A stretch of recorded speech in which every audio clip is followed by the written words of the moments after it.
మన ప్రియ ప్రభువు రక్షకుడైన యేసుక్రీస్తు ప్రశస్తమైన నామములో కూడి వచ్చిన మీ అందరికీ నా ప్రత్యేకమైన వందనాలు తెలియజేస్తున్నాను. మనమందరం చాలా సంతోషంగా ఉన్నాం, అవునా కదా? Happy happy Christmas, merry merry Christmas.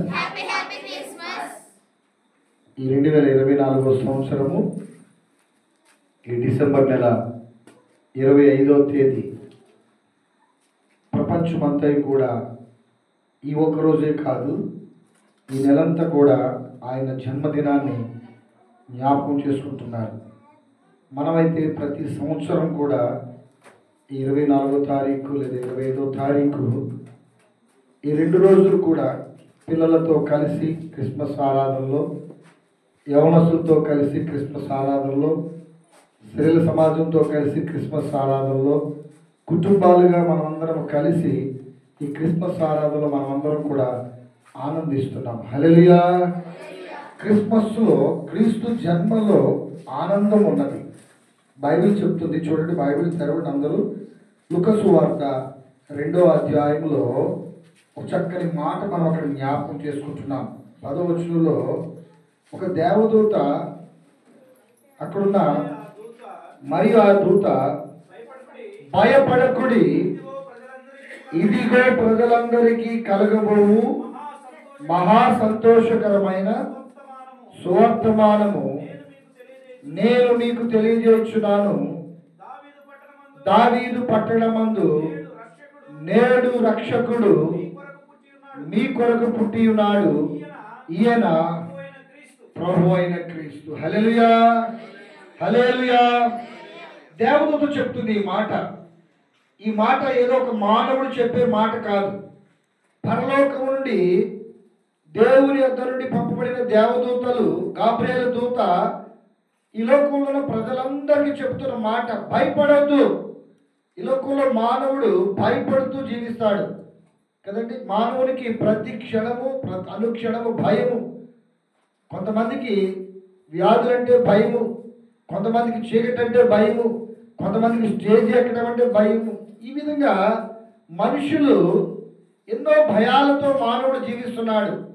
భయం అన్నది చాలా సహజం. ఒకప్పుడు నేను కూడా యవనస్తుడిగా ఉన్నప్పుడు, మీలాగే ఉన్నప్పుడు, ఇలా మైక్ పట్టుకోవాలన్నా, స్టేజ్లో నిలబడాలన్నా మీరు ఇంకా చాలా హ్యాపీగా వస్తున్నారు. నాకైతే షేక్ అయ్యి చేతులు కాళ్ళు వణికిపోయి. ఎందుకంటే అప్పుడు నాకు దేవుడు అంటే తెలియదు, దేవుని యొక్క ప్రేమ తెలియదు, దేవుని యొక్క రక్షణ తెలియదు. ఈ లోకంలో నేను హ్యాపీగా ఉండేవాడిని. కానీ దేవుని సన్నిధికి వచ్చేటప్పటికి, దేవుని సన్నిధిలో ఒక స్టేజీ దగ్గరికి లేదంటే దేవుని ప్రజలతో ఉండేటప్పటికి నాకేదో ఒకలాంటి భయం ఉండేది. ఆ భయాన్ని నేను ఎప్పుడైతే నా జీవితంలో ప్రభు యేసుక్రీస్తును సొంత రక్షకు అంగీకరించానో అప్పుడు నాకు భయమంతా పోయింది. ధైర్యముగా ఉండటం మొదలుపెట్టాను. చూసారా, ఇంతమంది ముందు నేను నిలబడి దేవుని స్తుతిస్తున్నానంటే మీరు కూడా రాబోయే రోజుల్లో మీ జీవితంలో ఉన్న భయాన్ని విడిచిపెడితే దేవుడు మిమ్మల్ని కూడా ఒక ధైర్యవంతులుగా దేవునిని ఆనందించడానికి ఆయన మిమ్మల్ని ఏర్పాటు చేసుకుంటారు. ఇక్కడ ఈ మాట, ప్రజలందరికీ కలుగబోవు మహా సంతోషకరమైన సువార్త. ప్రజలందరికీ కలుగబోవు సంతోషకరం. క్రిస్మస్ అన్నది ఒక క్రైస్తవులకు మాత్రమే కాదు, ప్రజలందరూ సంతోషించే శుభదినము, పర్వదినము ఈ యొక్క యేసు యొక్క జననము. యేసు ఈ లోకంలో జన్మించక ముందు గొర్రెల కాపరులు మంద కాసుకొచ్చుండగా ఒక ప్రకాశమానమైన వెలుగు వారి మధ్యకు వచ్చినప్పుడు వారు భయపడ్డారు. అది రాత్రి కాబట్టి. ఎవరికైనా రాత్రికాల సమయంలో చీకటి అంటే చాలా భయము. కానీ దేవుడు చెప్తున్న మాట ఏంటి? రాత్రికాల సమయంలో, ప్రియ దేవుని బిడ్డ, నీవు దేవునిని అంగీకరించినట్లయితే లేదా ఆయనను ప్రభుగా నువ్వు గుర్తించినట్లయితే నీ జీవితంలో ఉన్న ప్రతి భయాన్ని నుంచి ఆయన తొలగిస్తాడు. క్రిస్మస్లో ఉన్నది ప్రాధాన్యమైనది ఒకటి ఏంటంటే ఆనందము. ఆనందము, ఆ ఆనందాన్ని మనం ఆయనను చూచుట ద్వారా పొందగలము. హల్లెలూయా. కాబట్టి ఆ వెలుగును చూచి భయపడ్డారు. ఆ దూతలు చెప్పిన మాట విన్నప్పుడు ఆ గొర్రెల కాపర్లు ఏం చేశారంటే, మీరు భయపడకూడదని చెప్పగానే వారు వెంటనే వెళ్ళి ఆ పొత్తిగుడలతో చుట్టబడిన ఆ శిష్యులు చూడడానికి వెళ్ళి చూడగలిగారు. కాబట్టి మనము ప్రభువునందు ఆనందించాలి.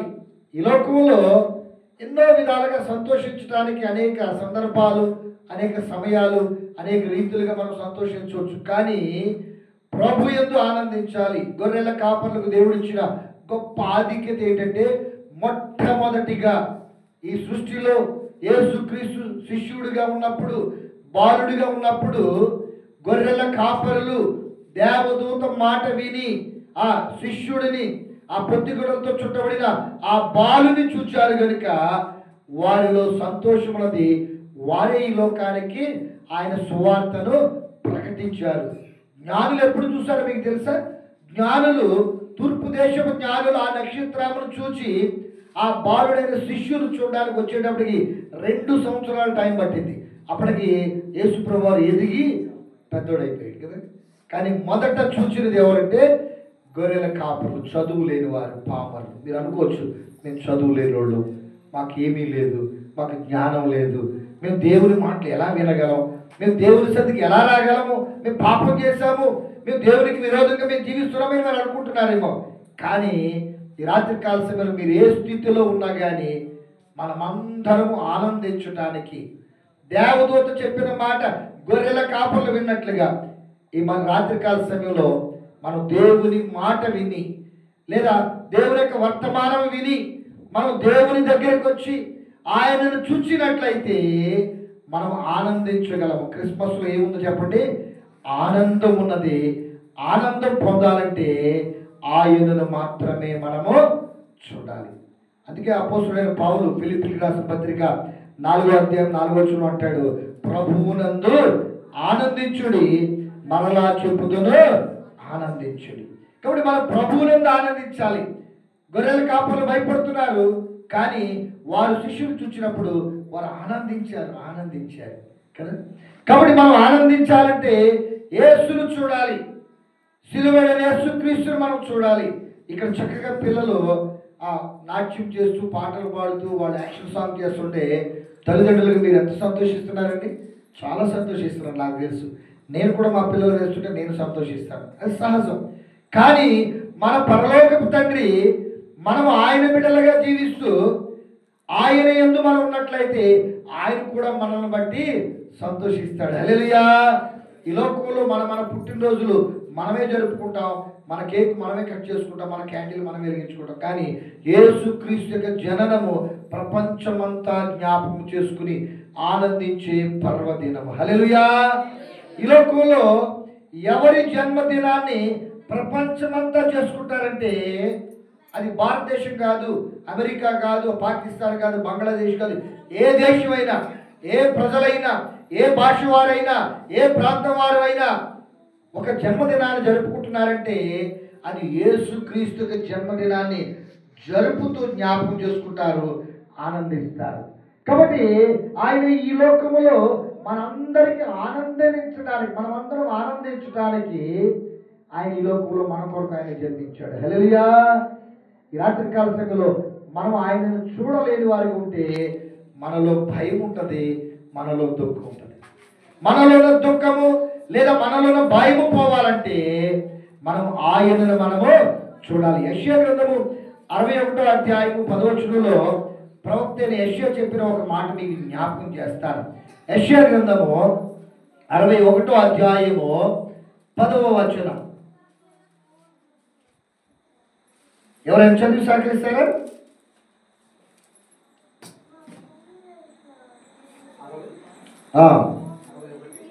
61:10 వచనం. పెండ్లి కుమారుని రీతిగాను ఆభరణములతోను అలంకరించుకొనిన పెండ్లి కుమార్తె రీతిగాను ఆయన రక్షణ వస్త్రములను నాకు ధరింపచేసి ఉన్నాడు, నీతి అను పైబట్టలు నాకు ధరింపచేసి ఉన్నాడు. కాగా యెహోవాను బట్టి మహానందముతో నేను ఆనందించుచున్నాను. దేవునికి స్తోత్రం. హల్లెలూయా. యెహోవాను బట్టి నేను మహానందముతో ఆనందిస్తున్నాను. రక్షణ వస్త్రాలు ధరించుకుని మనము మన యొక్క జీవితాల్లో ఆయన యందు ఆనందించాలి. ఒక పెండ్లి కుమారుడు పెండ్లి కుమార్తె నూతన వస్త్రాలు ధరించినప్పుడు మనం ఏం చేస్తామంటే ఆనందిస్తాం. పెండ్లి కుమారుడు రీతిగాను పెండ్లి కుమార్తె రీతిగాను ఆయన రక్షణ వస్త్రమును నాకు ధరింపచేసి ఉన్నాడు. కాబట్టి ఆయన యందు మహానందం పొందాలంటే మనం ఏ వస్త్రం ధరించుకోవాలి చెప్పండి? రక్షణ వస్త్రాన్ని మనము ధరించుకోవాలి. పిల్లలు ఏమేమి డ్రెస్సెస్ వేసుకుంటుంటే నాకు ఎంత ముచ్చటగా ఉందో. వాళ్ళు ఎప్పుడు అలాంటి డ్రెస్సులు నేను ఎప్పుడు చూడలేదు. సండే స్కూల్కి అలా వస్తారు, వెళ్ళిపోతారు. ఒక గంట నేను వాళ్ళతో ఆనందిస్తాను. చక్కగా వాళ్ళు చెప్పే ముద్దు ముద్దు మాటలు వింటాను, వాళ్ళు చెప్పే సాక్ష్యాలు వింటాను, వాళ్ళు చెప్పే ప్రార్థన అవసరాలు వింటాను. చక్కగా వాళ్ళు వింటారు, వెళ్తారు, సంతోషిస్తారు. కానీ ఈరోజు నేను వాళ్ళు వేసుకునే వస్త్రాలు చూస్తుంటే అబ్బబ్బబ్బా, పాటలు పాడతారు చూడండి. అబ్బబ్బా, యేసుక్రీస్తు మస్తు మంచోడండి, ఆయన మస్తు మంచోడు, ఈ డ్రెస్ చాలా మస్తుగా ఉంది. హల్లెలూయా. కాబట్టి పిల్లలు వేసుకునే డ్రెస్ చూస్తే మనం మురిసిపోతాం కదండి. ఆ టైంలో వాళ్ళు ఆ డ్రెస్ వేసుకుంటే అదొక ఆనందం కదండి. ఇక్కడ లుంగి కడుతున్నాడు ఎవరు, సన్నీ, ఆ లుంగి జారిపోతుంటే ఇంకా ఆనందంగా ఉంది. హల్లెలూయా. నిజంగా జారిపోతుందేమో అనుకున్నాను నేను. జారిపోయినా ఏం పర్లేదు. హల్లెలూయా. మస్తు ఆనందం కదండి. ఆనందం ఆనందం. వాడికి నిద్ర వస్తూ ఉంది, ఆ లుంగికి చదువుకుంటా ఉన్నాడు, నిద్ర వస్తూ ఉంది, యాక్షన్ చేస్తూ ఉన్నాడు కదా. కాబట్టి ఈ లోకంలో మనం ధరించే వస్త్రాలు మనిషిని ఆనందింపజేస్తాయి. The dress is appearance of the others మాట. మన డ్రెస్ని బట్టి మనల్ని ఇతరులు రికగ్నైజ్ చేస్తారు. డ్రెస్ బాగా వేసుకున్నారు అనుకోండి, ఓ వెరీ గుడ్, గుడ్ బాయ్ అనుకుంటారు కదండి. అందుకే స్కూల్కి ఎలా వెళ్తారు చెప్పండి? టై కట్టుకుని, బెల్ట్ ఎట్టుకుని, బెల్ట్ జారిపోయినా సరే, నిక్కర్ జారిపోయినా సరే, మళ్ళీ షాక్స్ వేసుకుని, షూ వేసుకుని ఉదయం వెళ్ళేటప్పుడు మాత్రం స్కూల్కి ఎలా వెళ్తారు చెప్పండి? చాలా హ్యాపీగా టక్కు గిక్కు అన్నీ రెడీగా వేసుకుని వెళ్తారు. స్కూల్ నుంచి వచ్చేటప్పుడు ఎలా ఉంటారు? ఆ బెల్ట్ జారిపోయి, టక్క జారిపోయి, షర్ట్ మురికైపోయి, మరి ఏం చేస్తారో అక్కడ నాకు ఏం తెలియదు కదండి. తల్లిదండ్రులు గమనించారు లేదా? వెళ్ళేటప్పుడు మాత్రం స్ప్రే కొట్టుకుని, పౌడర్ రాసుకుని, టక్ వేసుకుని, టై వేసుకుని, ఆ టై ఉండదు, ఆ బెల్ట్ ఉండదు, ఆ షూ ఉండదు, ఆ లేసులు ఉన్నాయో లేదో చూసుకోవడం, ఆ క్యారేజ్ ఒక పక్కన, బాక్స్ ఒక పక్కన. అంటే పిల్లలు వేసుకునే వస్త్రాలు బట్టి మనం సంతోషిస్తాం. పెండ్లి కుమారుని వస్త్రాల వలె, పెండ్లి కుమార్తె వస్త్రాల వలె మనం కూడా ఈ రాత్రి కాల సమయంలో ఆయన రక్షణ వస్త్రమును నాకు ధరింపచేస్తున్నాడు, నేను నీతి అను పైబట్టను నాకు ధరింపచేస్తున్నాడు కాగా యెహోవాని బట్టి మహానందంతో నేను ఆనందిస్తున్నాను. దేనిని బట్టి ఆనందించాలి? ఆయన ఇచ్చిన రక్షణ వస్త్రాన్ని బట్టి ఆనందించాలి. కాబట్టి ఈ ఆనందము మనము దేవుని యందు ఆనందించడానికి దేవుడు ఇచ్చిన ఆనందం. లూకా సువార్త 2వ అధ్యాయం, మత్తయి సువార్త 2వ అధ్యాయం 10వ వచనంలో తూర్పు దేశపు జ్ఞానులు ఆ నక్షత్రమును చూచి అత్యానంద భరితులైరి. జ్ఞానులు వారు, తెలుగు తక్కువ కాదు, చాలా తెలివైన వాళ్ళు. వాళ్ళు ఏం చూశారు? యూదుల రాజుగా పుట్టినవాడు ఎక్కడున్నాడని హేరోదు అడిగితే వారు యూదుల రాజు పుట్టిన వాడిని కనుగొనడానికి వారు తూర్పు దేశపు జ్ఞానులు ఆకాశంలో ఉన్న ఒక నక్షత్రాన్ని చూచి వారు ఏం చేశారట? అత్యానంద భరితులయ్యేరి. అంటే ఒక రాజు పుట్టాడంటే ఆకాశంలో ఒక నక్షత్రము కనబడతాడు కదండి. ఈ క్రిస్మస్ దినాల్లో మనం పెద్ద నక్షత్రం కదండి. మీరు నిజంగా చాలా చిన్నది పెట్టారు, మీరు చూడలేదు. చాలామంది ఇంకా చాలా పెద్దది పెడతారు కదండి. ఎంత పెద్ద నక్షత్రం పెట్టినా కానీ మనం చూడవలసింది ఎవరు చూడాలంటే యేసయ్యను చూడాలి. ఆ నక్షత్రంలో తూర్పు దేశపు జ్ఞానులు ఆకాశములో నక్షత్రాలు ఎంత దూరంలో ఉంటాయో తెలుసా మీకు? సౌర కుటుంబంలో 9 గ్రహాలు భూమికి దగ్గరలో ఉంటాయి, కానీ నక్షత్రాలు సౌర కుటుంబానికి ఇంకా చాలా దూరంగా ఉంటాయి. అవి చూడడానికి చిన్నగా ఉంటాయి, అవి చాలా వేల లక్షల కిలోమీటర్ల దూరంగా ఉంటాయి కనుక అవి చిన్నగా కనపడతాయి. వాటి వెలుగు చాలా ప్రకాశమానమైన వెలుగు. సూర్యుడు కూడా ఒక మండుచున్న నక్షత్రము భూమికి చాలా దూరం ఉంటాడు. సూర్యుడు కానీ ఏమాత్రం కొంచెం దగ్గరికి వస్తే మనం అందరం ఇక్కడ ఎవరు కూడా ఉండలేము. ఉండగలమండి? అసలు చలి ఉండదు, ఏముండదు, చాలా నచ్చుకుంటుంది కనుకుంటారు కదా. సూర్యుడంటే ఒక నక్షత్రం అంత వెలుగునిస్తున్నాడే. కాబట్టి సూర్యకాంతి కలిగిన ఆయన మహిమ తేజస్సును మనం చూస్తే ఇంకెంత మహిమ ఆనందం మనకు ఉంటుందండి. కాబట్టి సూర్య వెలుగుకే మనం తట్టుకోలేమే, సూర్యకాంతి మన మీద పడుతున్నప్పుడు లేదా దగ్గరికి వస్తే మనం తట్టుకోలేమే. కానీ ఆయన 1000 సూర్యుల కంటే గొప్ప శక్తిమంతుడు, ఆయన వెలుగై ఉన్నవాడు. హల్లెలూయా. కాబట్టి ఆయన ఆ నక్షత్రం అనగా యేసుక్రీస్తు ప్రభువారు నక్షత్రము కనుక ఆ తూర్పు దేశపు జ్ఞానులు ఆ నక్షత్రాన్ని చూసి వారు అత్యానంద భరితులైనట్లుగా మనం చూస్తున్నాం. కాబట్టి అత్యానంద భరితులైన మనం కూడా ఆయనను చూసి అత్యానంద భరితులు కావాలి. ఆయన ఇచ్చిన రక్షణాలను బట్టి మహానందాన్ని పొందాలి. ఆయనే మనకు నక్షత్రముగా రక్షకుడు ఈ లోకానికి జన్మించాడు కాబట్టి ఆయనను బట్టి మనము ఆనందించవలసిన వారు ఉన్నాము. కాబట్టి క్రిస్మస్లో ఆనందం అన్నది సహజం. కానీ ఈ ఆనందము ఏదై ఉండాలంటే ప్రభువునందు మాత్రమే ఆనందించాలి. ఆయన రక్షణ వస్త్రాన్ని ధరించుకుని ఆనందించాలి. ఆయనను మన జీవితంలో రక్షకునిగా, ఆయన ఒక అధిపతిగా మనం కలిగి ఆయన యందు మనము ఆనందించాలి. ఆయన లేకపోతే ఈ లోకానికి ఆనందం లేనే లేదు. ఆనందానికి మూలం ఎవరంటే యేసుక్రీస్తు మాత్రమే. కాబట్టి ఆయన మనకు ఆనందాన్ని ఇవ్వడానికి ఈ లోకానికి వచ్చాడు కనుక మనం ప్రభువునందు మాత్రమే ఆనందించాలి. ఈ లోకంలో మనం దేనిని కలిగి ఉన్నా కానీ అవి కొంతకాలమే మాత్రమే. కాబట్టి ఈ లోకంలో దేని యందు ఆనందించినా కానీ అవి కొంతకాలమే, కొంత ఆనందాన్ని మనకి ఇస్తాయి. కానీ యేసయ్యను కలిగి ఉంటే, ఆయనను మనం చూచినట్లయితే నిత్యానందాన్ని ఆయన మనకి ఇస్తాడు. హల్లెలూయా. ఈ రాత్రికాల సేవలో నిత్యానందము కావాలంటే, నిత్యము ఆయన యందు ఆనందించాలంటే, ఒకటి ఆయనను చూడాలి, రెండోది ఆయన రక్షణ వస్త్రాన్ని మనము ధరించుకోవాలి. మనం చూసినట్లయితే ఈ యొక్క క్రిస్మస్లో మరొక విషయాన్ని మీకు జ్ఞాపకం చేస్తాను. ఆయన మనకు వెలుగై ఉన్నాడు. ఏమై ఉన్నాడండి? ఆయన మనకు వెలుగై ఉన్నాడు. యెషయా గ్రంథము 9వ అధ్యాయము 2వ వచనంలో, యెషయా గ్రంథము 9వ అధ్యాయం 2వ వచనం చూద్దాం. చూడండి ఒకసారి. ఎవరండి వీరు? చీకటిలో నడుచు జనులు గొప్ప వెలుగును చూచుచున్నారు. మరణ ఛాయగల దేశ నివాసుల మీద వెలుగు ప్రకాశించును. ప్రవక్త యెషయా ప్రవచిస్తున్న మాట. చీకటిలో నడుచుచున్న జనులంట గొప్ప వెలుగు చూచుచున్నారు. క్రిస్మస్లో రెండవ ప్రాముఖ్యమైన విషయం ఏంటంటే వెలుగు. ఈ లోకంలో ఒకప్పుడు పూర్వం ఒక 50 సంవత్సరాల క్రితము మన పూర్వీకులు, మన పితరులు ఇలాంటి కరెంట్లు, ఇలాంటి ఫ్లడ్ లైట్లు ఉన్నాయండి. నాకు తెలిసి మా చిన్నప్పుడు కిరోసిన్ దీపం ఉండేది. మా ఇంట్లో కిరోసిన్ దీపం ఉండేది. మీకు చాలాసార్లు జ్ఞాపకం చేశాను. మా వీధిలో వీధి లైటు 40 వోల్టేజ్ బల్బ్ ఉండేది. ఎంత వోల్టేజ్ అండి? మీరు వాడారో లేదు మనకు తెలియదు. వైట్ కాదు అవి. 40 వోల్టేజ్, 40, 60, 100 వోల్టేజ్ ఖరీదు ఎక్కువ. ₹1.5 లేదా ₹2. ఓ అమ్మ ₹2 పెట్టి ఆ బల్బు కొనుక్కోవడం ఎందుకు అనుకుని మేమేం చేసేవాళ్ళం, 40 కొనుక్కోవడం లేదా ₹1.5 వచ్చేది. 60 ఏమో ₹1.5, ఆ 40 ఏమో ₹1. అంతే. అంటే బల్బ్ అంతే, జస్ట్ బల్బు. వీధి లైట్ కూడా బల్బే ఉండేది కదండి. ఇప్పుడు వెలుగుకి కొలువు లేదు కదండి.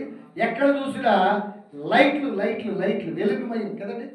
కాబట్టి ఈ వెలుగు మానవుడు ఈ వెలుగుని సృష్టించుకున్నాడు. వెలుగు లేకుండా మానవుడు జీవించలేడు. కానీ చీకటిలో నడుచున్న జనులు వెలుగు చూచుచున్నారంటే, ఏ వెలుగు చూస్తున్నారంటే ఈ లైట్లు చూస్తున్నారు. ఇవి కాదు వెలుగంటే. ఆయన అన్యజనులకు వెలుగుగా నివ్వడానికి ఈ లోకానికి వచ్చాడు కనుక మరణ ఛాయగల దేశ నివాసుల మీద వెలుగు ప్రకాశించెను. వెలుగు ఎక్కడొచ్చింది? గొర్రెల కాపర్లు ఆ పొలంలో మందలు కాసుకొచ్చుండగా అక్కడ కూడా ప్రకాశమానమైన వెలుగు వచ్చింది. కాబట్టి ఈ వెలుగు అంటున్నాడు, యేసయ్య అంటున్నాడు కదా. మనం యోహాను సువార్తలో మనం ఇందాక చదువుకున్నట్లుగా 8వ అధ్యాయం 12వ వచనంలో, నేను లోకమునకు ఆయన ఏమై ఉన్నాడండి? వెలుగై ఉన్నాడు. కాబట్టి మన జీవితాల్లో ఆయన వెలుగై ఉన్నాడు కనుక ఆ వెలుగులో మనం నడుచుకోవాలి. చీకటిలో నడుచు జనులు వెలుగును చూచుచున్నారు కనుక ఈ ఫ్లడ్ లైట్లు వెలుగులు కాదు మనకు కావాల్సింది. ఆయనే ఈ లోకానికి వెలుగై ఉన్నాడు కనుక ఆ వెలుగులో మనం ఉండాలి. వెలుగు ఎక్కడ ప్రారంభించబడిందో తెలుసా? ఆదికాండము 1వ అధ్యాయం 3వ వచనంలోనే వెలుగు ప్రారంభించబడింది. ఆదికాండం 1వ అధ్యాయం 1వ వచనంలో ఆదియందు దేవుడు భూమి ఆకాశములను సృజించెను. అది 3వ వచనానికి వచ్చినట్లయితే దేవుడు వెలుగు కమ్మని పలుకగా వెలుగు కలిగెను. వెలుగు కలిగిన అంటే సృష్టిలో ఆదికాండం 1వ అధ్యాయం 3వ వచనంలోనే దేవుడని యెహోవా వెలుగు కమ్మని పలుకగా వెలుగు కలిగేను. వెలుగు కలిగిన తర్వాతే దేవుడి సృష్టిలో ఉన్న సమస్తాన్ని తన నోటి మాట ద్వారా ఆయన కలుగు చేశాడు. కాబట్టి ఇక్కడ మనం చూసినట్లయితే సృష్టిలో వెలుగు ఉన్నది, ఆయన జననములో వెలుగు ఉన్నది. నేను లోకమునకు వెలుగై ఉన్నానంటున్నాడు ఆయన. కాబట్టి నన్ను వెంబడించి వారు చీకటిలో నడుచుకోకుండా నన్ను నా యొక్క మార్గంలో నడుచుకుంటారని వాక్యం సెలవుస్తుంది. కనుక మనం చూసినట్లయితే సృష్టి ఆదిలో వెలుగున్నది, ఆయన జననములో వెలుగున్నది. ఈ రాత్రి కాలం నీ జీవితంలో వెలుగున్నదా? సృష్టి ప్రారంభములో వెలుగున్నది, యేసుక్రీస్తు యొక్క జననములో వెలుగున్నది. మన జీవితాల్లో వెలుగు లేకపోయినట్లయితే కీర్తనకారుడు అంటాడు 119వ కీర్తన 105వ వచనంలో, నీ వాక్యము నా పాదములకు దీపము, నా త్రోవకు వెలుగై ఉన్నది. అదే 119 130 వచనంలో, నీ వాక్యము వెల్లడి అగుట తోడని. కాబట్టి ఆయన వాక్యము మన పాదములకు దీపము, దేవుని యొక్క వాక్యము వెల్లడి అగుట తోడని వెలుగు కలిగి. అంటే దేవుని యొక్క వాక్యము నువ్వు విన్నప్పుడు, దేవుని యొక్క వాక్యం మీద విశ్వాసం వచ్చినప్పుడు నీ జీవితంలో ఏం కలుగుతుంది అంటే వెలుగు కలుగుతుంది. సృష్టిలో వెలుగు ఉంది, ఆయన పుట్టికలో వెలుగు ఉంది. వాక్యమే వెలుగు. ఆ వాక్యము నీ పాదములకు దీపము. ఆ వాక్యము నీకు వినబడుచుండగా దేవుని యొక్క వాక్యాన్ని దీని విశ్వాసం వచ్చినప్పుడు నీ జీవితంలో ఏం కలుగుతుందంటే వెలుగు కలుగుతుంది. మత్తయి సువార్త 5వ అధ్యాయం 14వ వచనంలో యేసు ప్రభువు అంటాడు, మీరు లోకమునకు అంటే ఎందుకు మనల్ని వెలుగై ఉన్నారన్నాడంటే ఆయన వెలుగు కనుక ఆయన వెలుగు మనలో ప్రకాశించినప్పుడు ఆ వెలుగును మనం ఏం చేయాలంటే ఈ లోకానికి చూపించాలి. ప్రజలందరికీ కలుగబో మహా సంతోషకరం ఏంటంటే నీవు నేను సంతోషించడం కాదు, సంతోషం లేని వారికి ఆయన సంతోష వార్తను తెలియచేయాలి. ఈ లోకంలో నీ కొరకు నా కొరకు జన్మించాడని తెలియజేసేదే సంతోషకరమైన శుభవార్త, ఆనందకరమైన వార్త. ఆయన ఈ లోకానికి వెలుగై ఉన్నాడు కనుక ఆ వెలుగులో నడుచుకుంటున్న నీవు ఆ వెలుగు నీ లోకానికి నీవు చూపించాలి. కాబట్టి ఆయన అంటాడు, మీరు ఈ లోకములకు వెలుగై ఉన్నారు కనుక మీరు చీకటిలో నడవక మనము ఆయనకు ఆశ్చర్యకరమైన వెలుగులో మనం నడుచుకోవాలి. 1 యోహాను రాసిన పత్రిక 1వ అధ్యాయం 5వ వచనం ఒకసారి చూడండి. 1 యోహాను రాసిన పత్రిక 1వ అధ్యాయము 5వ వచనం, మేము ఆయన వలన విని మీకు ప్రకటించు వర్తమానం ఏమనగా, అమ్మా వినాలి అందరూ, దేవుడు వెలుగై ఉన్నాడు, ఆయన యందు చీకటి ఎంత మాత్రము లేదు. చీకటి ఎవరిలో లేదండి, ఆయనలో ఎంత మాత్రమో చీకటి లేదు. ఆయన ఈ లోకముకి వెలుగై ఉన్నాడు కనుక మనం ఏం చేయాలంటే అక్కడే 9వ వచనంలో, మన పాపములను మనం ఒప్పుకుని ఎడల ఆయన నమ్మదగిన వాడు నీతిమంతుడు కనుక ఆయన మన పాపములు క్షమించి సమస్త దుర్నీతి నుండి మనల్ని పవిత్రులుగా చేయ. కాబట్టి ఆయన అంటున్నాడు, దేవుడు లోకములకు వెలుగై ఉన్నాడు కనుక ఆయనలో చీకటి లేదు కనుక మనం ఆయన యందు ఆనందిస్తూ ఆయన వెలుగులో మనం నడుచుకోవాలంటే మనలో ఉన్న పాపాన్ని ముందు బయటికి పంపించాలి. ఒక చీకటి గదిలోకి వెళ్ళి చీకటి నువ్వు చీకటి గదిలో ఉండి ఈ చీకటి బయటికి వెళ్ళిపోతే వెళ్తుందా? ఎట్టి పరిస్థితుల్లో చీకటి అక్కడే ఉంటుంది కదా. యవనస్తులు పురుషులు ఈ లైటింగ్ పెట్టడానికి ఎంతో ప్రయాసపడ్డారు. ఈ లైటింగ్ లేకపోతే ఇక్కడ ఎలా ఉంటుందో తెలుసా మీకు? అంధకారంగా ఉంటుంది, చీకటిగా ఉంటుంది. ఇక్కడ ఎవరు నడవలేరు, ఇక్కడ ఎవరు కూర్చోలేరు, ఇక్కడ ఎవరు చదవలేరు, ఇక్కడ ఎవరు తినలేరు, ఇక్కడ ఏమి తాగలేరు. అంటే ఇక్కడ యోగ్యమైన స్థలంగా ఉన్నది ఈ స్థలం. కానీ ఇది దేవుని మందిరం. ఇంత యోగ్యమైన స్థలంగా మనమందరం ఆరాధిస్తున్నామంటే ఈ ఆరాధించడానికి ఇక్కడ మనం ఉండడానికి బేసిక్ మనకు కావాల్సింది ఏంటంటే సౌండ్ ఉన్నా లేకపోయినా బేసిక్గా కావాల్సింది వెలుగు కావాలి. మైక్ ఉన్నా లేకపోయినా నడుస్తుంది, వెలుగు లేకపోతే నడవదు కదా. కాబట్టి వెలుగు చాలా ప్రాముఖ్యమైనది. నీ జీవితంలో వెలుగు ఉందా చీకటి ఉందా అనేది నీకే తెలుసు.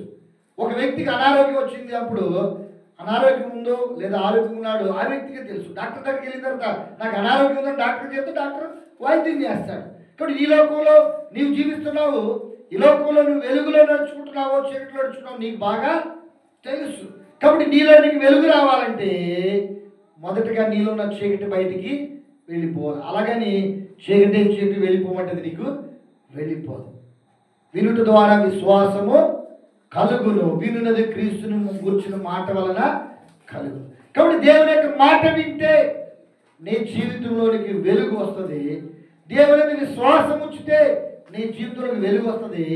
చీకటి లేదా పాపం ఆటోమేటిక్గా బయటికి వెళ్ళిపోతుంది. మనం ఏం చేయాలి? ప్రభువా నీ వెలుగులో నడుచుకోవాలని ఆశించాలి, ప్రార్థించాలి, ఆయనను అడగాలి. 7:30 వరకు కిందే ఉన్నాము అందరం, మీకు తెలుసు. 7:30 వరకు నేను కూడా కిందే ఉన్నాను. అందరం కింద ఏర్పాటు చేస్తూ ఉన్నాం. ఒకరికి వచ్చింది ఆలోచన నాకు చెప్పారు, ఆలోచనతో నేను ఎక్కిపోయించాను. మీరు చెప్పిన ఆలోచన బాగుందన్నాను. అందరం పైన షిఫ్ట్ అవుదాం అనుకున్నాం. అందరం ఇక్కడికి వచ్చాం. హల్లెలూయా. ఒకరి ఆలోచన అనేక మందికి ఆశీర్వాదకరంగా ఇక్కడ జరుగుతుంది. హల్లెలూయా. కాబట్టి ఆయన ఈ లోకానికి వెలుగు కనుక ఆ వెలుగును నువ్వు కలిగి ఉండాలంటే ఒక మంచి మాట, దేవుని మాటను విని విశ్వాసం ఉంచితే చాలంటే నీ జీవితంలో ఆటోమేటిక్ ఏమవుతుందంటే వెలుగు కలుగుతుంది. నువ్వు ఒక మంచి మాట వినకుండా, నువ్వు దేవుని మాట వినకుండా నువ్వు వెలుగు కావాలి నా జీవితంలో అనుకుంటే వెలుగు కావటం చాలా అసాధ్యం. చీకటి పోవాలని నువ్వు ప్రయత్నిస్తున్నావేమో, పాపం నుంచి విడుదల పొందాలని నువ్వు ప్రయత్నిస్తున్నావేమో, నువ్వు మంచిగా జీవించాలని ప్రయత్నిస్తున్నావేమో, త్రాగు నుంచి విడుదల పొందాలని ప్రయత్నిస్తున్నావేమో, చెడు స్నేహాల నుంచి విడుదల పొందాలని ప్రయత్నిస్తున్నావేమో, నువ్వెంతో మంచిగా ఉండాలని ప్రయత్నిస్తున్నావేమో. నీ ప్రయత్నాలు ఫలించకపోవచ్చు, కానీ నీ ప్రయత్నాలు ఫలించాలంటే ఒక మంచి మాట విను. ఏంటి ఆ మంచి మాట? దేవుని సన్నిధికి రావడం మంచిది, దేవుని మాట వినడం మంచిది, అంతే చాలు. నువ్వు ఎప్పుడైతే దేవుని మాట వింటావో, నువ్వు దేవుని సన్నిధికి వస్తావో, వెంటనే నీ జీవితంలో ఏం కలుగుతుందంటే వెలుగు కలుగుతుంది. ఆ వెలుగే క్రిస్మస్. హల్లెలూయా. చివరిగా ఒక మాట మీకు జ్ఞాపకం చేస్తాను. ఈ క్రిస్మస్లో ఆయన రక్షణ ప్రణాళిక ఉంది. మత్తయి సువార్త 1:20 తన ప్రజలను వారి పాపముల నుండి ఆయనే రక్షించును. He is the only saviour, nobody else in this world. ఆయన తప్ప ఈ లోకంలో రక్షించువాడు ఎవరు లేనే లేడు. నీకు ఎంత కష్టం వచ్చినా, బాధ వచ్చినా, దుఃఖం వచ్చినా, కన్నీరు వచ్చినా, నీ బాధలు తుడిచేవాడు, నీ కన్నీరు తుడిచేవాడు, నిన్ను రక్షించేవాడు, ఆదుకునేవాడు ఎవరు లేరు ఈ లోకంలో. కానీ ఆయన ఒక్కడే నిన్ను రక్షించడానికి, తన ప్రజలను వారి పాపముల నుండి ఆయనే రక్షించును గనుక ఆయనకు యేసు అను పేరు పెడుతుంది. కాబట్టి యేసు అన్న మాటకు అర్థము రక్షకుడు. కాబట్టి క్రిస్మస్లో 3 విషయాలు ఉన్నాయి. ఈ 3 మిళితమైనదే Christmas. Light and joy and salvation. వెలుగు, ఆనందము, రక్షణ, ఈ 3 కలగలిపే క్రిస్మస్. నీలో వెలుగు ఉండాలి, నీలో ఆనందం ఉండాలి, నీవు ఆయన రక్షణ ఆనందాన్ని కలిగి ఈ లోకంలో జీవించాలి. వెలుగు కావాలంటే నీ పాపాలు ఒప్పుకోవాలి, నువ్వు ఆనందించాలంటే ఆయన మార్గంలో నడుచుకోవాలి, నీవు రక్షించబడాలంటే ప్రభువా నేను పాపినని ఒప్పుకోవాలి. తన ప్రజలను, మనము ఎవరమండి? ఆయన ప్రజలము, ఆయన ప్రేమించిన ప్రజలము కనుక ఈ 2024 సంవత్సరం జనవరి 1 నుంచి ఈ డిసెంబర్ 25 వరకు దేవుడు నిన్ను, నన్ను, మనందరినీ కాపాడాడు. అవునంటారు కదంటారు. హల్లెలూయా. మనకంటే గొప్పవారు, అందరూ చదువు ఐశ్వర్యం కలిగిన వారు అనేక మంది లోకాన్ని విడిచి గతించిపోయి ఉండొచ్చు. కానీ ఆయన మనలను ప్రేమించాడు, మనం ఆయన ప్రజలం. కాబట్టి ఆయన ప్రజలము కనుక తన ప్రజలను వారి పాపముల నుండి ఆయనే రక్షిస్తాడు. నీ పాప బంధకాలు ఉంటే, నిన్ను రక్షించేవాడు నీ స్నేహితులు కాదు, నీ బంధువులు కాదు, నీ ఇరుగు పొరుగు వారు కాదు. రక్షకుడు నీ కొరకు ఉన్నాడు. ఆయన నిన్ను రక్షిస్తాడు కనుక నీవు ఆయన మార్గంలో నడుచుకోవడానికి తీర్మానం చేసుకోవాలి. యెషయా గ్రంథంలో 43వ అధ్యాయంలో 11 నేను తప్ప వేరొక రక్షకుడు లేడు అని ఉంది. అక్కడ నేను తప్ప వేరొక రక్షకుడు లేడు. నువ్వు దేవుని మీద ఆధారపడకుండా ఈ లోకంలో దేని మీద ఆధారపడుతున్నావు నాకు తెలియదు, కానీ ఈ క్రిస్మస్లో నీవు జ్ఞాపకం చేసుకోవాల్సిన విషయం ఏంటంటే, నువ్వు ఏ బంధకాల్లో ఉన్నా, ఏ కష్టాల్లో ఉన్నా, ఏ నష్టాల్లో ఉన్నా, ఏ బాధల్లో ఉన్నా, ఏ శ్రమల్లో ఉన్నా, ఏ ఇరుకులో ఉన్నా, ఏ ఇబ్బందుల్లో ఉన్నా, కనీసం నీ స్నేహితులకు చెప్పుకోలేని మానసిక స్థితి నీకున్నా కానీ నీ మొర ఆలకించడానికి, నిన్ను రక్షించడానికి ఒకే ఒక్క ఆయన ఉన్నాడు. ఆయనే యేసుక్రీస్తు. ఆయన అంటాడు, నేను తప్ప వేరొక రక్షకుడు లేడు. యెషయా గ్రంథం 49వ అధ్యాయం 26వ వచనంలో యెహోవానైన నేనే నీ రక్షకుడనై ఉన్నానంటాడు. రక్షకుడనై ఉన్నాడు. కాబట్టి ఆయన మన రక్షకుడు కనుక, ఆయన మనం రక్షించేవాడు కనుక ఆయనను మనం ఆశ్రయించవలసిన వారు మనం. చివరిగా ఒక మాట మీకు జ్ఞాపకం చేసి ముగిస్తాను. యోహాను సువార్త 4వ అధ్యాయం 42వ వచనంలో యాకోబు బావి దగ్గర ఒక సమరయ స్త్రీ యేసయ్య మాటలు వింది. యేసయ్య మాటలు విన్న తర్వాత ఆ గ్రామస్తులందరూ అంటారు, ఈయన నిజముగా లోకరక్షకుడు తెలుసుకొని నమ్ముచున్నామనిది. ఎవరంటే సమరయ స్త్రీ ఎప్పుడైతే తన గ్రామానికి వెళ్ళి యేసయ్యను నేను చూచాను, మెస్సయ్య చూచాను చెప్పిందో, ఆమె మాటలు విన్న వారందరూ కూడా, ఆమె మొదటగా యేసయ్య మాటలు వింది. యేసయ్య మాటలు విని విశ్వాసం వచ్చింది, తన జీవితాన్ని మార్చుకుంది. ఆమె వెళ్ళి ఏం చేసిందంటే తన గ్రామస్తులందరికీ, సమరయులందరికీ, యూదులకు సమరయులకు చాలా వ్యత్యాసం ఉంది. వాళ్ళు కలిసి ఉండే పరిస్థితులు కాదు. సమరయులుగా వెలువబడిన వారికి ఉంటారు. కానీ ఆ సమరయులలో ఒకటి యేసయ్య మాట విని తన జీవితాన్ని బాగు చేసుకుని గ్రామస్తులకు చెబితే వాళ్ళు ఏమంటారంటే, ఈయన నిజముగా లోక రక్షకుడని తెలుసుకొని నమ్ముచున్నామనేది. తెలుసుకుని నమ్మాలి కదండి, తెలియక కాదు. దేవుని యొక్క సువార్త నీకు ప్రకటించబడుతున్నప్పుడు, మన గ్రామంలో దేవుని యొక్క సన్నిధి సహవాసం ఇక్కడ ఉన్నప్పుడు నువ్వు తెలుసుకోకుండా నువ్వు ఈ లోకంలో జీవిస్తున్నావంటే నువ్వు ఏ స్థితిలో ఉన్నావు ఒక్కసారి నువ్వు నీ జ్ఞాపకం చేసుకోవాలి. వారైతే నిజముగా లోక రక్షకుడిని తెలుసుకుని నమ్ముచున్నామంటున్నారు. దేవుని బిడ్డ, ఈ రాత్రికాల సేవలో నువ్వు తెలుసుకుని నమ్ముతున్నావా, నువ్వు తెలియక నమ్ముతున్నావు నాకు తెలియదు, కానీ నువ్వు ఆయనను తెలుసుకోవాలి. పేతురు అంటాడు, యెహోవా ఉత్తముడని రుచి చూచి తెలుసుకురుడి. ఇక్కడ ఇంత కేక్ ఉంది, దాని రుచి ఎలా ఉంటుందో తెలుసు కదా మీకు. చాలా పిల్లలు ఇంకా ఎప్పుడెప్పుడు అంటారు కదా, తినాలనిపిస్తుంది. కానీ ఈ కేకే మనకి ఎంత తీయదనాన్ని ఇచ్చి ఆనందాన్ని ఇస్తుంటే, ఆయన ఉత్తముడని రుచి చూస్తే నువ్వు దేవుడి దగ్గరికి రావద్దన్నా నువ్వు వస్తావు, దేవుని మాటలు వినొద్దన్నా వింటావు, దేవుని మాటలు ప్రకటించొద్దన్నా నువ్వు ప్రకటిస్తావు. సమరయ స్త్రీకి యేసయ్య నువ్వు వెళ్ళి గ్రామానికి వెళ్ళి గ్రామస్తులందరికీ చెప్పమని చెప్పాడా యేసయ్య? చెప్పలేదే. యేసయ్య చెప్పిన మాటలు వింది. నేను మెస్సయ్యను కనుగొన్నాను, నేను మెస్సయ్యను చూచాను, నా బ్రతుకు మారింది, నా జీవితం మారింది కనుక మారిన దానగా నేను ఒక్కదాన్ని ఇలా ఉండడం నాకు ఇష్టం లేదనుకుని ఇంకా మారని తన గ్రామస్తులందరికీ చెప్పాలనుకుంది. వెళ్ళింది, నేను మెస్సయ్యను చూచాను, మీరు కూడా రండి చూడండి అంటే వాళ్ళందరూ వచ్చి నిజముగా లోక రక్షకుడు తెలుసుకున్నారు, నమ్మారు. రక్షించబడిన నీవు నేను మన గ్రామంలో ఇరుగు పొరుగు వారికి, మన బంధువులకు, స్నేహితులకి ఎప్పుడైనా రక్షణ గురించి నువ్వు చెప్పావా? క్రిస్మస్ ఆనందం నువ్వు ఆనందిస్తున్నావు, క్రిస్మస్ వెలుగులో కాంతులలో నువ్వు జీవిస్తున్నావు. కానీ కనిపించేది ఆనందం, కనిపిస్తుంది, కనిపించేది వెలుగు, కనిపించింది ఏంటంటే ఆయన ఇచ్చిన ఉచితమైన రక్షణ. కాబట్టి ఆయన ఉచితమైన రక్షణ నువ్వు పొందినట్లయితే ఆయన నిన్ను ఏం చేస్తాడంటే పరలోక రాజ్యాన్ని చేర్చడానికి, ప్రభునందు ఆనందించాలని ఆయన ఆశిస్తున్నాడు. దేవుని బిడ్డలారా, ఈ రాత్రికాల సమయం నేను ముగిస్తున్నాను. మీరు ఆనందిస్తున్నారు, మంచిదే, నేను తప్పట్లేదు. మీరు వెలుగులో, ఈ యొక్క చక్కని వెలుగుల్లో దేవుని స్తుతిస్తున్నారు, ఆనందిస్తున్నారు, మంచిదే. కానీ ఈ లోక సంబంధమైన ఆనందం కొంతకాలమే, ఈ లోక సంబంధమైన వెలుగులు కొంతకాలమే. కానీ నిజమైన వెలుగు ఆయన కనుక, వాక్యమైన దేవుడు ఆయన కనుక, చీకటిలో ఉన్నామని నువ్వు గుర్తెరిగి చీకటిలో నుండి వెలుగులోకి నడుచుకోవాలంటే ఆయన మాట విని విశ్వాసం ఉంచితే నీ జీవితం ఏమవుతుందంటే వెలిగింపబడుతుంది. ఒక క్యాండిల్ వెలుగుతున్నప్పుడు అది వెలుగునిస్తుంది, కానీ అది ఏమవుతుందంటే కరిగిపోతూ ఉంటుంది. నీ జీవితంలో నీవు ఈ లోకానికి వెలుగునిస్తూ నీ జీవితంలో దేవుని కొరకు సాక్షులుగా ఉండాలని దేవుడు నీకు నూతన సంవత్సరాన్ని ఇవ్వబోతున్నాడు. హల్లెలూయా.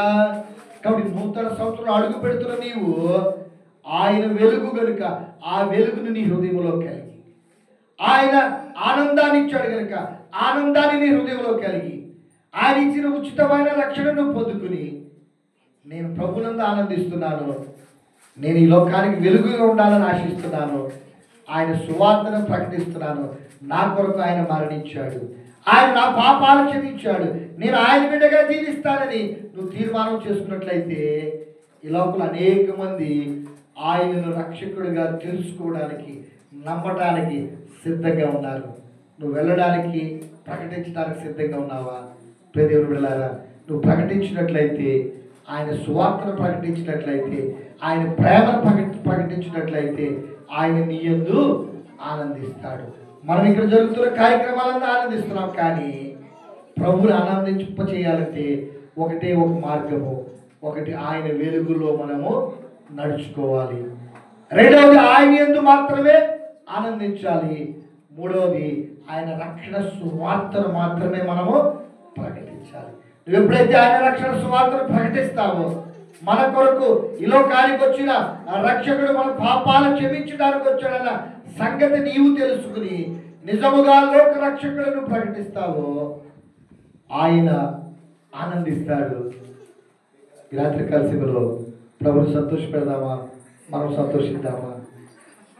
మనం ఈ వెలుగులో ఉందామా, లేదా ప్రభు వెలుగులో నడుచుకుందామా?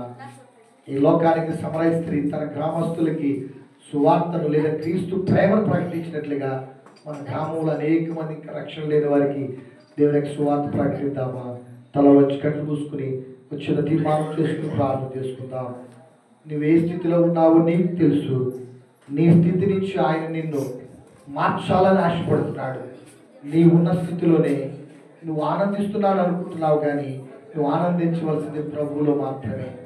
ఈ వెలుగులో నువ్వు ఉండాలనుకుంటున్నావు, కానీ నువ్వు చీకటిలో నుండి ఆయన వెలుగులో నడుచుకోవాలి. నువ్వు చీకటిలో ఉన్నాను గుర్తెరిగితే నీకు వెలుగు అవసరం అవుతుంది. నీకు చీకటిలో ఉన్నాను గుర్తెరగకపోతే నీకు వెలుగుతో పని లేదు కనుక ఆయన ఈ లోకానికి వెలుగై ఉన్న దేవుడు అంటున్నాడు, మీరు లోకములకు వెలుగై ఉన్నారంటాడు. నిజంగా మనకు వెలుగై ఉన్నట్లయితే ఆయన రక్షణను ప్రకటిస్తూ ప్రభు వరకు సాక్షులుగా జీవిద్దాం. మమ్మల్ని మిక్కిలిగా ప్రేమించిన ప్రియ పరలోకం తండ్రి, నీ ఉచితమైన కృపబడిని కొంత 4 స్తోత్రాలయ్యా. ఇంతవరకు ఈ 2024 సంవత్సరం డిసెంబర్ మాసం 25వ తేదీన ఈ వేకో చామునైనా ఇంతవరకు నిన్ను స్తుతించాము, నిన్ను ఆరాధించాము, నీ నామాన్ని కనపరిచామయ్యా. కేక్ కటింగ్స్, క్యాండిల్ సర్వీస్, నేను ఈ రీతిగా ఈ వెలుగులలో నేను నీవు ఇచ్చిన నీ యొక్క జన్మదినాన్ని జ్ఞాపకం చేసుకుంటూ ఆనందిస్తున్నాం. కానీ ఆయన నిజమైన ఆనందం నీలో ఉందని ఆయన జ్ఞానులు కనుగొన్నారు, నక్షత్రాలు చూచి అత్యానందభరితులయ్యారు. అయ్యా నిన్ను చూచి ఆనందించేవారుగా అయ్యా, నీ రక్షణను చూచి రక్షణ వస్త్రాలు ధరించి మహానందం పొందటానికి, నీ వెలుగులో నడుచుకోవడానికి నీకు ప్రయత్నించిన కూడి వచ్చిన బిడ్డలందరూ బట్టి నీకు 4 స్తోత్రాలు తెలుసుకుంటూ మా జీవితాల్లో మేము కూడా ఈ లోకానికి నీ రక్షణ సువార్తను ప్రకటించిన ఆయన నీకు సాక్షులుగా జీవించడానికి నీ కృప దయచేసి నీ కృపలో బలపరచుమని, ఈ సంవత్సరం అంతా నీ కృపలో మమ్మల్ని కాపాడినందుకు నేను స్తుతిస్తూ నీ నామాన్ని కనపరుస్తూ మరొక నూతన సంవత్సరంలో అడుగు పెట్టడానికి ముందుగా ఒక నూతన తీర్మానం చేసుకుని ప్రభువా మేము నీ వెలుగులో నడుచుకుంటున్నాయన, నీ యొక్క ఆనందిస్తున్నాయన, నీ రక్షణ సువార్తను అనుదినము ప్రకటించే గొప్ప సాక్షులుగా మమ్మల్ని బలపరిచి నీ నామాన్ని మహిమ తెచ్చుకొని ఈ కార్యక్రమంలో పాల్గొంటున్న ప్రతి బిడ్డల బడి నీకు 4 స్తోత్రాలు. విన్న వాక్యాన్ని వారి హృదయాలు భద్రపరుచుకుని వాక్యానుసారంగా జీవించడానికి నువ్వు కృప చూపుతున్నది నిన్ను స్తుతిస్తూ నీ నామాన్ని కనపరచు. సమస్త మహిమ ఘనత ప్రభావాలు నీకు ఆరోపిస్తూ యేసు పరిశుద్ధ నామమున ప్రార్థించి అడిగి వేడుకుంటున్నారు తండ్రి.